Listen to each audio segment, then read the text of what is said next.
What's going on, guys? JSGC here, and we are back after a couple of weeks off from transfer updates and Manchester City stuff. Posted out a couple of videos since then, last Wednesday and I think this Wednesday, so you can go and enjoy them. If you've not already stayed tuned for them, that was me discussing things about Manchester City, how much I think Man City players are worth, and also what I've been up to, which has been away, been on holiday. I went to Spain. I covered that in a vlog.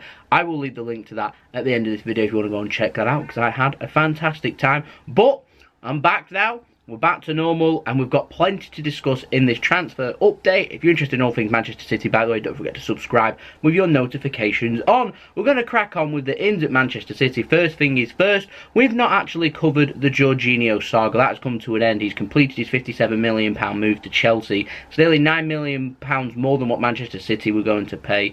The saga's over. He's a Chelsea player. We move on. Manchester City, are they going to sign someone or not?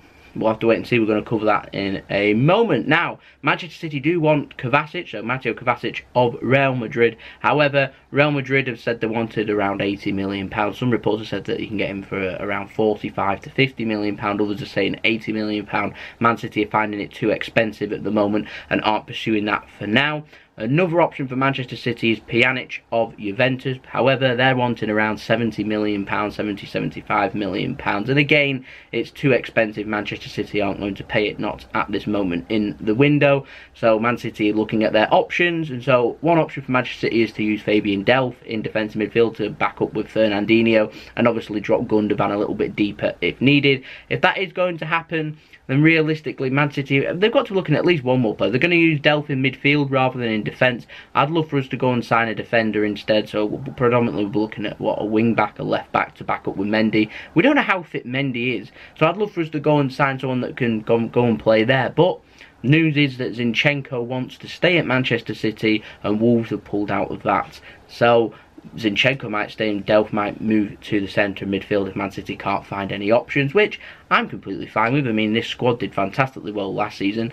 We've already added in quality with Mahrez. It'd be interesting to see how Manchester City do from August through to January. Obviously, the transfer window's open again in January, so we can go again. It'd be interesting to see how they do. So that is another option for Manchester City. And The Guardian and The Telegraph have been reporting that Manchester City are set to stick to their guns and stick with what they have got. Let me know what you think of that in the comments. Do you think Man City should be signing another player in this transfer window? Now, moving on to Daniel Arzani. We've got an update there. Roma have joined the numerous amount of teams joined that list, declaring their interest in the Melbourne City player. Now Manchester City, they're interested too. Man City are very confident that they can get this deal done, and they want to sign Arzani and then loan him to either Celtic or PSV, and it's been reported that he'll probably never play for Manchester City. So basically another Aaron Moy that they're using to profit.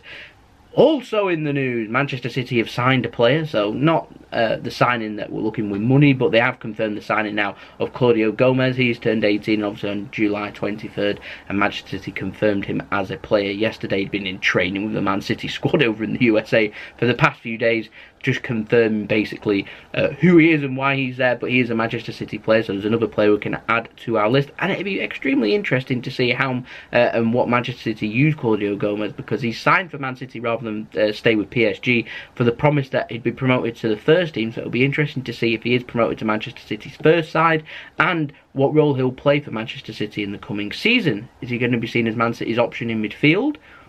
Let me know what you think of that one in the comments below. Now, this is an extremely interesting one and the last of the ins, but Rafael Leao, remember me saying that he was set to sign for Dortmund and Man City had given up all hope? Yeah, we've had a bit more of a development. Now, this has come from Duncan Castles on Twitter. I know it's not the most reliable of sources, but I'm presuming he's getting his information from a newspaper called Record over in Portugal. I don't know how much of the truth this is, or whether this is just fiction, but he was meant to be signing for Borussia Dortmund, but Manchester City, they've been linked again, and apparently Man City have had meetings in the past week with his representatives, and they're extremely confident they can sign him, and Man City would have to pay around 10 to 15 million euro in compensation to Sporting Lisbon for his signature, obviously because it'll be a free contract. So Man City is still getting linked.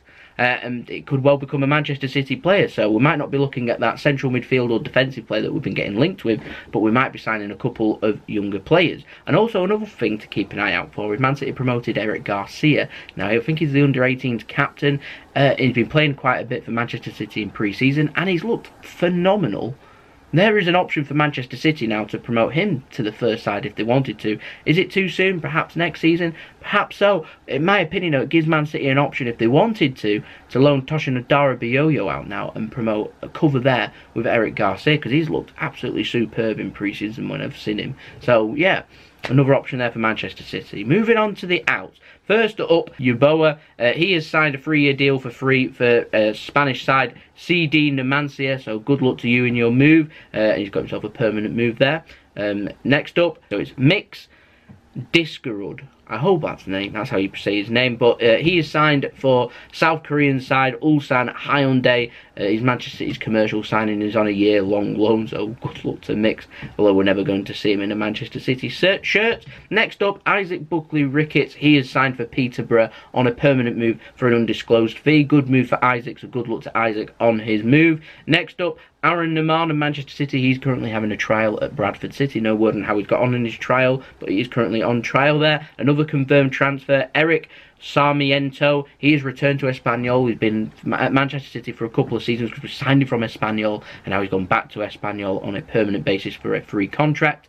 Next up, we've got an update on Brahim Diaz. He wants to stay at Manchester City. He wants to force his way into first-team action, much like what Phil Foden has. He's only got 1 year left on his deal at Manchester City. Manchester City are willing to loan him. That is the word that we're getting from Manchester City. But he doesn't want to be loaned. He either wants a permanent move away from Manchester City and therefore securing his long-term future, or commit to Manchester City and give him a new deal. That's according to Sammy Lee from Goal. So we'll have to wait and see what we'll do with Brahim Diaz. I'd love to see Brahim Diaz involved a little bit more at Manchester City. Our squad of first-team players is very small, and there is room for a lot of youngsters here to be able to develop. We've got League Cup, we've got pre-season action, we've got games coming up early on in the Premier League. We'll have a lot of first-team players out. So there's a chance for these younger players like Phil Foden, like Brahim Diaz, like Toshin Adarabayioyo, like Erik Garcia, like Douglas Luiz, like Claudio Gomes to go and impress in the coming games. They've got the next game in America. Obviously, we lost to Liverpool yesterday, but who reads too much into pre-season? But they've got to try and impress. We've also got the match against Chelsea in the Community Shield coming up too, and we've also got the away match against Arsenal to start the season. So there's plenty of games there for these young players. They're going to be given a chance to try and impress and force their way into the first-team action for the coming season. So there's a lot of opportunities there. Moving on to the next bit is Bersant Salina. He had an impressive season last season on loan at Ipswich, and now Swansea City are closing in on a signing of him according to the MEN for a fee believed to be around £4 million, which would be a good move for Bersant. Next up, very interesting, this one from Raheem Sterling, but there's been reported that several newspapers have said that if Raheem Sterling doesn't sign a new deal, they've been hoping to get more money and have an impressive World Cup. He hasn't had too much of an impressive World Cup. He's had an okay World Cup, but not one that says to Manchester City, we must make you 200k plus a week. Man City hoping to get him on less. Raheem Sterling wants more. They're at loggerheads, and apparently if Man City can't get a new deal by this time next season, so this time next year, for Raheem Sterling, Man City will look into the option of selling Raheem Sterling, which I find extremely interesting. In the comments below, leave what you think of that one. Alan Nixon on Twitter, he's been saying that Hull City are now leading the race to sign Brandon Barker. It wasn't reported whether this was a loan or a permanent deal. I presume that it is a permanent deal. And last but not least in the outs, sources in France are saying that RC Lens of Liga 2, so that's Liga 2, they're set, that's their championship by the way, they are set to sign Thierry Ambrose on a season-long loan. However, they will not have the option to sign him permanently. I find that interesting too. But there we go, that's been the ins and outs. We've got one little bit of news, and it's hilarious in my opinion, on the contracts. And it's been reported from the Daily Star whilst I've been away that Manchester City want to extend the contract of Eloquim Mangala. Now, he's only got 1 year left on his deal. I'm sure several people are really happy with that. They're reporting, though, that Manchester City want a fee. They're confident they can get a fee for him. And if they don't manage to sell him permanently this season, they want to offer him a new deal to get him secure his long-term future and then sell him because they believe they can get a fee. I find that extremely interesting. Like I said, in the comments below, leave what you think of that one. But that's been the long transfer update. That's kind of summary of where we're at. Man City have lost the first 2 games of pre-season, but like I said, it's just players gelling in. Leroy Sané's looked fantastic, and to be honest with you, I'm not reading too much into pre-season. I mean, Joe Hart's playing some minutes, yet we all know Joe Hart's going to be playing no minutes for Manchester City next season, or at least you wouldn't think so anyway. Again, no word on Joe Hart's future, but you want the latest news, you want the latest Manchester City news, make sure that you stay subscribed. If you haven't already, then do subscribe. It helps me out a lot. Subscribe, notifications on. We have surpassed and smashed past 1,000 subscribers. Thank you so much to everyone that has subscribed. It means a lot to me. We're now going to be aiming for the next milestone, which is obviously 10,000, but I'm not going to be dragging on with that one. Just make sure that you subscribe with your notifications on, because I'll be bringing you up to date with all things Manchester City. We have a special 1,000 subscriber video coming out involving something with Manchester City that I'll be recording this weekend, and it will be up Sunday. Make sure you stay tuned for that, and make sure that you have subscribed with your notifications on. We'll be back tomorrow for another transfer update with all things Manchester City, because it's getting to that stage now where things are warming up, and I'm sensing that Manchester City are going to have a little bit of late activity in this window. Pep Guardiola himself has said he will assess the squad over pre-season. Once pre-season's over and we're cracking on with the Community Shield and the build-up to the Arsenal game and the window closing that week, Manchester City may well be involved in big money moves, and some people are saying that may well be Kovacic, it may be Pjanic.